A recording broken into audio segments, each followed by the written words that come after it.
the well is deep. From whence, then, hast thou that living water? So at least she's curious.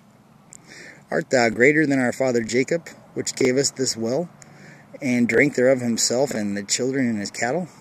And then Yeshua answered and said unto her, Whosoever drinketh of this water shall thirst again. Because there's no water that ever makes you not thirsty. It just satisfies for a little while. But whosoever drinketh of the water that I shall give him shall never thirst, but the water that I shall give him shall be in him a well of water springing up into everlasting life. Wow, that's good water. The woman saith unto him, Sir, give me this water that I thirst not, neither come hither to draw. So she doesn't want to come back anymore. She's thinking if she gets that water, she'll never be thirsty again. It's true, but you still have a physical body of flesh. The woman saith unto him, Give me this water, I thirst not, neither come hither to draw. Yeshua said unto her, Go call thy husband, and come hither. The woman answered and said, I have no husband. Yeshua said unto her, Thou hast said well, I have no husband. For thou hast had 5 husbands, and he whom thou now hast is not thy husband, and that saith thou truly. Wow. So she's had 5 guys, and she's with the 6th guy, and none of them are, and she's not married, and Jesus knows. So what's he do? The woman says unto him, Sir, I perceive that thou art a prophet. Because how did you know everything about my life? Our fathers worshipped. Here's my favorite part. So, here's the truth. Our fathers worshipped in this mountain, and ye say that Jerusalem is the place where men ought to worship. Jesus didn't say that. That's what the Pharisees say, and that's what the church says. And the Bible does talk about Jerusalem a lot. But that was for man. So here's what God wants. Yeshua said unto her, Woman, believe me, the hour cometh when ye shall neither worship in this mountain nor at Jerusalem, worship the Father. Why? Why? Here it is. Ye worship, ye know not, for salvation is of the Jews. But the hour cometh, and now is, when the true worshippers shall worship the Father in spirit and in truth. Does that make sense?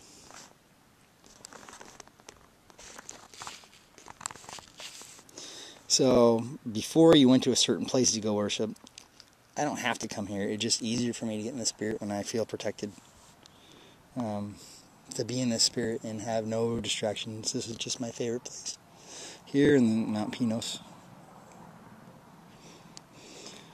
Since the enemy is who he is, and Michael holds him down, this is my favorite place because I feel the safest. God is a spirit, and they that worship him and must worship him in spirit and in truth. Why? Because you're not going to go to Jerusalem anymore, a certain mountain, but you're going to worship the Father in spirit and in truth. For the Father seeketh such to worship him. So if you can connect and worship in spirit and truth, that's what he wants. God is a spirit, and they that worship him must worship in the spirit and in the truth. The woman said unto him, I know that the Messiah cometh, which is called Christ, which means the anointed one. When he is come, he will tell us all things. And then, dun dun dun, Yeshua said unto her, I that speaketh unto thee am he. So on a twisted way, he's like, hey, it's me. And unto this he came, okay, ready? 4:27. And upon this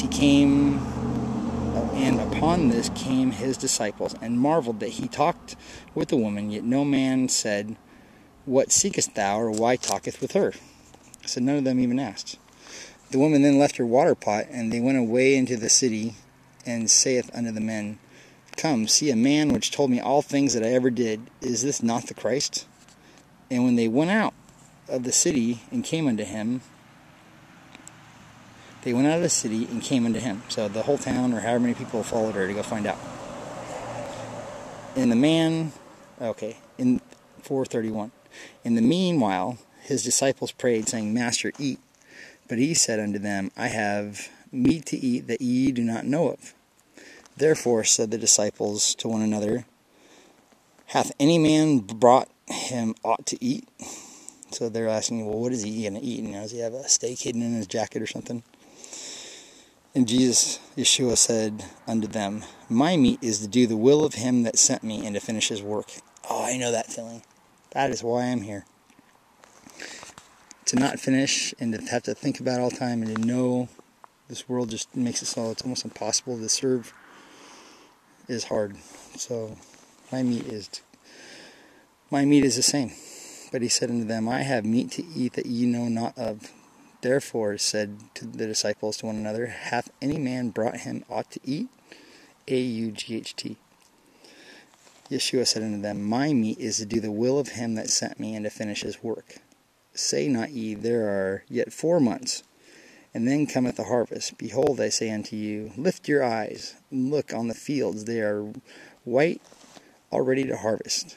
And he that reapeth receiveth wages, and he that gathereth fruit into life eternal, that both he that soweth and that he that reapeth may rejoice together.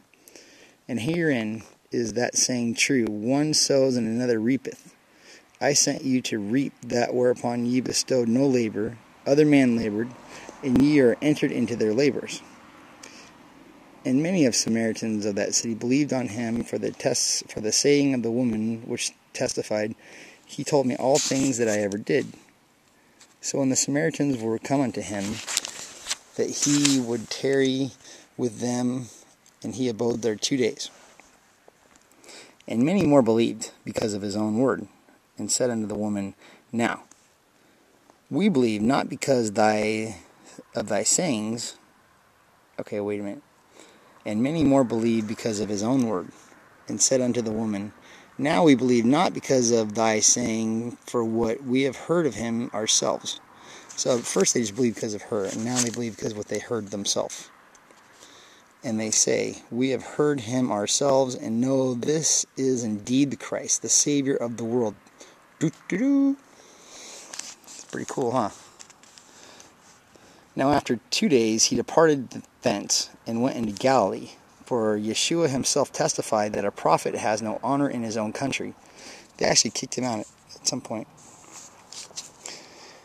Then, when he had come unto Galilee, the Galileans received him, having seen all the things that he did at Jerusalem, at the feast, for they also went unto the feast. So Yeshua came again into Cana of Galilee, where he made the water into wine. And there was a certain nobleman whose son was sick at Capernaum. When he had heard that Yeshua was come out of Judea into Galilee, he went up unto him, and besought him that he would come down and heal his son, for he was at the point of death. So his son's about to die, and he's like, hey Jesus, I seen what you've done, can you please help my son? So what did Jesus say? Then Yeshua, which means the chosen salvation of I am that I am in Hebrew, and then Jesus is in Greek. The nobleman saith unto him, Sir, come down, or his child's going to die. Jesus saith unto him, Go thy way, because your son's going to live. Go thy way, thy son liveth. And the man believed the word that Yeshua had spoken unto him, and he went his way. And when he was now going down, his servants met him and told him the saying, Thy son liveth. So he did it. And we don't even know where the son was, but he got fixed just because he said it. Then inquired he of them the hour which he began to get better, or began to amend. And they said unto him, Yesterday at the 7th hour the fever left him. So the father knew that it was at the same hour in which Yeshua said unto him, Thy son liveth, and he himself believed, and so did his whole house. This is again the second miracle that Yeshua did when he was come out of Judea into Galilee. Chapter 5.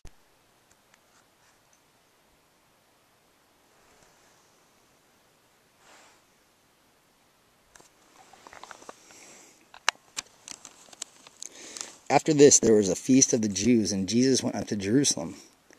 Now there is at Jerusalem by the sheep market a pool, which is called in Hebrew tongue Bethesda, having 5 porches. In these lay a great multitude of impotent folk, of blind, halt, withered, waiting for the moving of the water. For an angel went down at a certain season into the pool and troubled the water, or moved it around. And whoever first, after the troubling of the water, stepped in was made whole of whatever disease he had. It's pretty cool, the angel, but some people can't walk. And a certain man was there which had an infirmity 38 years. When Yeshua saw him lay down, and knew that he had been now a long time in that case, where he was stuck there for a long time, he said unto him, Wilt thou be made whole? So the person laying on the ground was like, what? I can't get in the water. How am I going to be made whole? So the impotent man answered him, Sir, I have no man, when the water is troubled, to put me in the pool. But while I am coming, another steppeth down before me. So Yeshua saith unto him, Rise, take thy bed and walk. So instead of getting in the water, Yeshua is saying, just get up, rise up. Remember that song? Rise up, and take thy bed and walk. And immediately the man was made whole, and took up his bed and walked. And on the same day was a Sabbath. The Jews therefore said unto him that was cured, Is it... Look at that. This kills me. So when there's two kinds of Jews, just think about that. There's Kenites and there's ones that love God. And if you love God, and somebody that never walked before and stuck on the side of a pool for 38 years, and none of the high priests of the Torah, the people that say they're Jews, came over and helped them. You know, people just didn't believe. They believed more in an angel making one little pool but they still wouldn't go help him. 38 years, and he's just sitting there waiting. Like they couldn't just take turns. So now here's what the Jews do when this guy's miraculously healed. And it's not all the Jews, it's just the ones that don't believe. The Jews said unto him that was cured, Is it the Sabbath day? The Jews therefore said unto him that was cured, Is the Sabbath day, is it not lawful for thee to carry thy bed? It is the Sabbath day, and you're not allowed to carry your bed. He answered them, He that made me whole, the same said unto me, Take up thy bed and walk. Then asked they him, What man is that which said unto thee, Take up thy bed and walk? And he that was healed was not he... Okay, wait a minute. John 5:13. Then asked they, What man is that which said unto thee, Take up thy bed and walk? And he that was healed wist not who it was, so he didn't tell him who it was. For Yeshua had conveyed himself away, a multitude being in that place. So he got away. Afterward, Yeshua findeth him in the temple, and said unto him, Behold, thou art made whole. Sin no more, lest a worse thing come unto thee. So it was due to sin. He said, so you're healed now, don't sin anymore, and then you'll be okay. Otherwise, something worse is going to happen. Kind of like when you're clean and then the 7 meter demons come. The man departed and told the Jews that it was Yeshua which had made him whole. And therefore did the Jews persecute Yeshua, and sought to slay him, because he had done these things on the Sabbath day, which is today. But Yeshua answered them, My Father worketh hereto, and I work. My Father worketh, so I'm going to work. Therefore the Jews sought to kill him more, because he not only had broken the Sabbath, but said also that God was his Father, making himself equal with God, because we're all children of God.